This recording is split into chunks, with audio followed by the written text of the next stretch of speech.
Welcome back, Sports Nation and my champions. Now, this video came about from a request from one of my subscribers as a follow-up from the 5 tips video, asking me what exactly was fantasy football. So I wanted to give a fantasy football 101, how you can get started and how you can actually prosper and win. So this is what we're going to cover in this video. What exactly is fantasy football and why do people play it and enjoy it so much? We're going to go over some basic concepts. Now, throughout the video, I might have some variations that I might briefly talk about, but I want to stick to the basics, and then you can learn, some of the adjustments later. Then we're going to kind of go through what a season consists of in fantasy football and the activities thereof, and then we'll close with some strategy and some available sources to help you succeed and win in your league.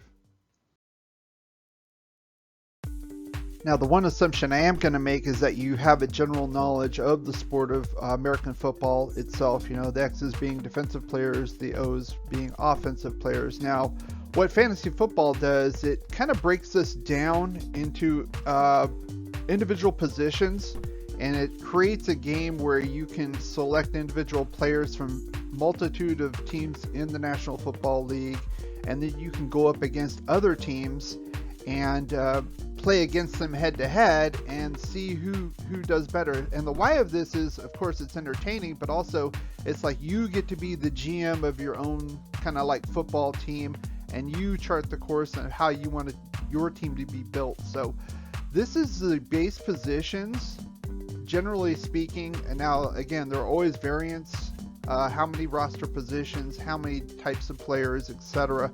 But the focus is quarterback, running back, wide receiver, tight end, a kicker, and a team defense here. Now, there are some leagues that do what they call IDP, individual defensive positions, but we're not going to get into this right now as far as a Fantasy Football 101 video. So for these focal positions, we have individual players on various NFL teams, and I sorted these by position and color coded those so you can kind of get a general idea of a listing here. So as far as these teams go, this would be the teams in your fantasy league. Now, I did this as an example, a 10-team league. You can have 8-team leagues, you can have 12-team leagues, etc. So each one of these will be owned by an individual person in the league, right? So, and you can name it anything you want. I just wanted to keep it simple, teams 1, 2, 3, etc. So now the next step would be we need to get these players on your team rostered. And this is how we do it. And just like the NFL, how we do it in fantasy leagues, generally speaking, is we have a draft. So you have your teams in order, or you could determine like by a lottery who would get to select first. But in this one, we want to keep it simple. So we went teams 1 through 10. So at your draft, team 1 gets the first pick and they can select any player they want in the league. And in this example, they selected Christian McCaffrey, running back from Carolina Panthers. And then we go on team 2, team 3, etc. until you get to team 10. And generally what happens is team 10 will get to pick twice here, and then it goes backwards, 9, 8, 7, 6, and they call that a snake draft. And then you keep going until you completely fill your roster. Now, a variant of the filling your roster other than a draft would be what they call an auction. So you would just put a player up for auction, and everybody gets a certain number of dollars, so to speak, and it's usually like 200. And you say, okay, I put up Christian McCaffrey for auction, and then anybody can go, okay, $5, $6, $10. And then you only have $200 to fill out your entire roster. So at this point, we have filled all the rosters for all the teams in the league. And we're going to take a look at that next. So we've had our draft or auction, and all the roster spots are filled up with every team in the league. And here's an example of how a particular team would look. Okay, so you have basically 2 columns here. You have your starters and you have your bench players. Now, depending on the rules of the league, you can have a certain amount of bench players, you can have a certain amount of a certain position. You'd have to consult basically on the rules and scoring of your league. But basically it breaks down to this. Starters, this is your starting lineup week to week when you play against other players or against other teams in your fantasy league. And these would be the players you think would do the best for you, because these are going to be the ones that count as far as scoring. Bench players generally do not count, but they're very important because you could have injuries. You have to play during bye weeks of a particular team, and then you can put those players on your bench and plug other players back in. Also, the draft or an auction is generally not the end of roster manipulations. You can still do it in a couple of other ways. One is what they call free agency. So those are players that weren't drafted during your draft process. You could go and drop a certain player and pick those up. You know, maybe they get on a hot streak and you want to do that.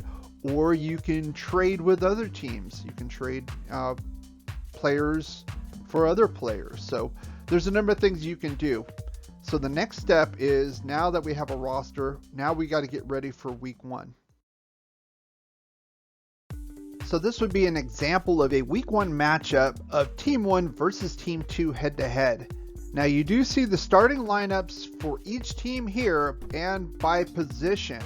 Now what happens is each individual player will play their own NFL game, and based on their performance and the scoring system in your league, that equates to a certain amount of fantasy points. Now, generally speaking, you get points for yardage, whether it's passing, rushing, or receiving, touchdowns, things of that nature, but you can also get docked points for turnovers, interceptions, fumbles, etc. So you have to consult with your individual league for the scoring. So that would plug in, they would have their own performance, and those would indicate individual fantasy points. And what you do is you play through the whole week. You have a total number of points for each team, and whichever team has the most points for that week would win that week. So in this example, Team 1 beat Team 2 89-83, so they would go to 1-0 win-loss record, and they would go to 0-1. And you do this week to week. Very similar to the NFL. You know, you can be 6-2, 7-2 as you go forward. And near the end of the regular season of the NFL, you would have what they call fantasy playoffs. And then you would go head to head, and then eventually you have a finals game or a championship game, similar to the lineup here, and the winner is your league champion. Now, generally speaking, they don't play in the last week of the NFL regular season because, you know, there's concerns that there's certain teams and certain stud players that will be held out, or, you know, the NFL teams already made their playoffs, so they're not going to start them. So before it was weeks 1 through 17, now we have a week 18 starting this year with the NFL. So I would say your championship game in fantasy would be during week 17 matchups. That's something also to keep in mind.